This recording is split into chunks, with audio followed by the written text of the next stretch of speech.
Butcher of Basra, and I'm bringing you a commentary video for Napoleon Total War. This is an online multiplayer battle 1 versus 1 on the Galician Ria, fought between Huntsman Pointman, who is in command of a Spanish force, and LCP Condestavel, who is in command of a Portuguese army.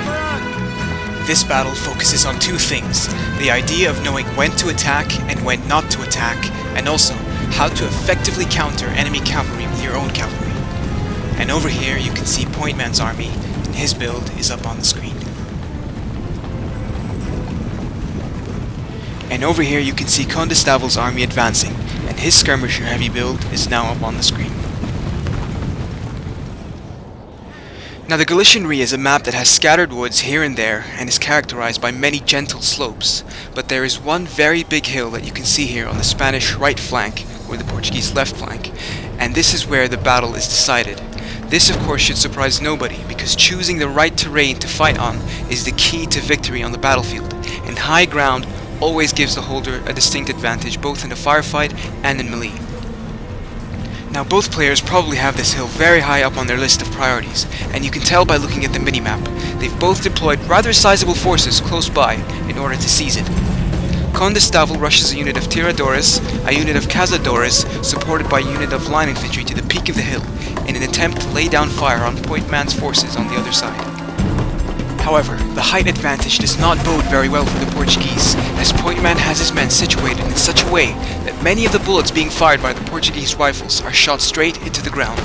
This results in a short stalemate where both players choose not to maneuver any further. Pointman does have more numbers on this flank, for the time being, but would rather not risk an uphill attack on a position that is quickly being reinforced by another unit of cazadores, another unit of line infantry, and also another unit of Portuguese cavalry. At this point of the battle, Pointman notices a weakness in the enemy formation. Condestavel only has 2 units of Portuguese cavalry on his far right flank. They are also pretty far away from any infantry support, and if they remain stationary, they would be an excellent target for the lancers on Pointman's left flank. However, Pointman makes a slight micromanagement mistake, because he advances his lancers closer to the Portuguese cavalry, but forgets about them and leaves them stationary on his left flank. Condestavel sees this and decides to charge his 2 cavalry units at Pointman's lancers, which escapes Pointman's attention for a few seconds, and sometimes this is enough to lose you a battle, but watch how Pointman turns the tables and makes an enemy cavalry charge on his stationary lancers, a turning point in the battle in his favor.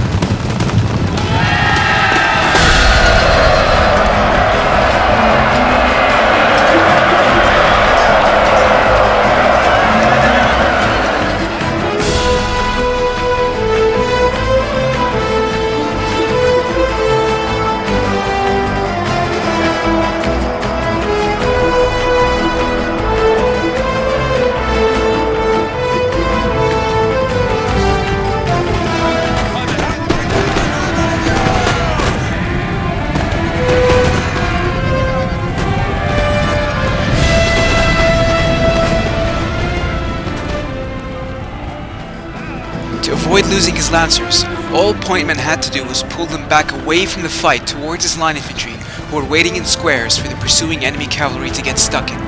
This is an excellent way to counter enemy cavalry if you have nearby line infantry, and in this scenario it probably saved Pointman's lancers, who are only really effective when charging. With the 2 Portuguese cavalry units on Condestavel's right flank massacred, Pointman has effectively opened a huge flanking lane where he can wrap around Condestavel's center and force the Portuguese men to face fire on 2 sides.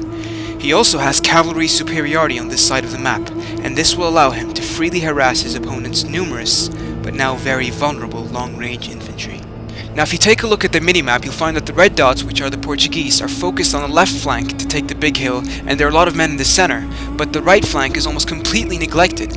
On the other hand, Pointman has his men spread out and managed to attack where he had an advantage on the left and managed to stall where he was weak on the right. This is the essence of fighting a battle across the entire length of a map.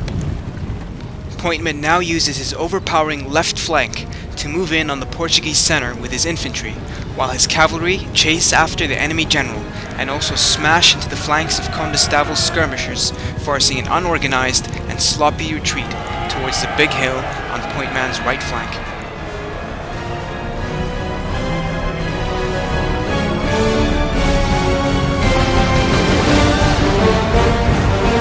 this is happening, Pointman now decides to launch some attacks on the Portuguese position on the top of the hill in order to weaken it before more reinforcements arrive from the center of the map to fortify it. Pointman knows that if he does not attack now, taking the hill will most likely cost him a lot more casualties later on. He charges a unit of lancers along the far right edge of the map towards the hill, forcing a unit of enemy line infantry into a square, and also attracting a unit of Portuguese cavalry. This diversion buys him a few more precious seconds for his line infantry to advance up the hill without coming under very heavy fire. At this point, Pointman's light infantry managed to rout the tiradores firing on his men, and he quickly follows with a unit of lancers to attack the cazadores coming in to fill the gap. But Pointman knows that if he doesn't pull out those lancers that are fighting the Portuguese infantry in a square, they will quickly break and rout. So he pulls back both units of lancers down the hill towards his advancing line infantry, and once again the Portuguese cavalry pursue them, only to run straight into a volley of bullets from Pointman's nearby line infantry. Again, this is an excellent way to even the odds when you know your cavalry is in trouble and you have nearby infantry support. Simply pull the cavalry back towards your infantry, and unless if your opponent actively gives an order for his cavalry to call off the attack, they will blindly pursue your cavalry and most likely meet their doom. This attack on the hill is mildly successful, but Condestavel brings in 3 units of cazadores that have retreated from the center of the map to bolster his now weakened position on the top of the hill. In the meantime, the remainder of Pointman's army is still in pursuit of the stragglers from the Portuguese center, who are still making their way towards the fight at the top of the hill. In order to buy his men some time to successfully regroup away from Pointman's pursuing forces, Condestavel sacrifices his last units of cavalry to slow down the Spanish onslaught.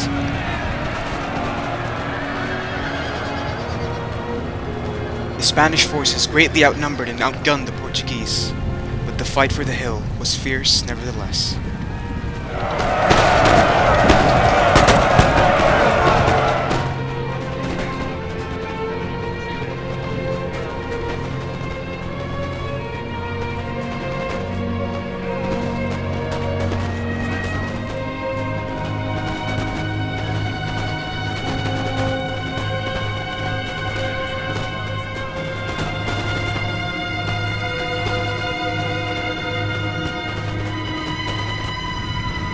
Minutes later, Condestavel had surrendered the hill and was retreating down towards one of the many small forests to make his last stand, where he would eventually be finished off.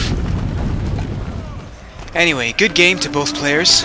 I enjoyed watching and commentating on this battle, and I think if there's anything to take away from it, it's that you should always know when to attack and when not to attack.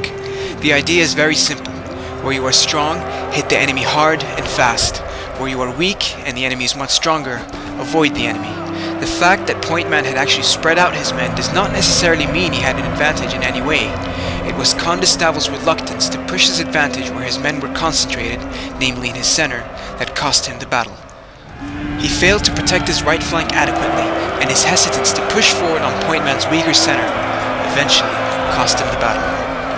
Anyway, I'd like to thank Pointman very much for sending me this replay, and for those of you who don't know him, here's a link to his channel on the screen. Now he has many more videos than I do, so if you're craving Napoleon Total War videos, you should definitely check him out.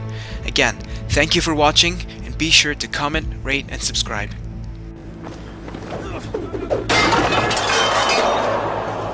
Are you not entertained? Are you not entertained?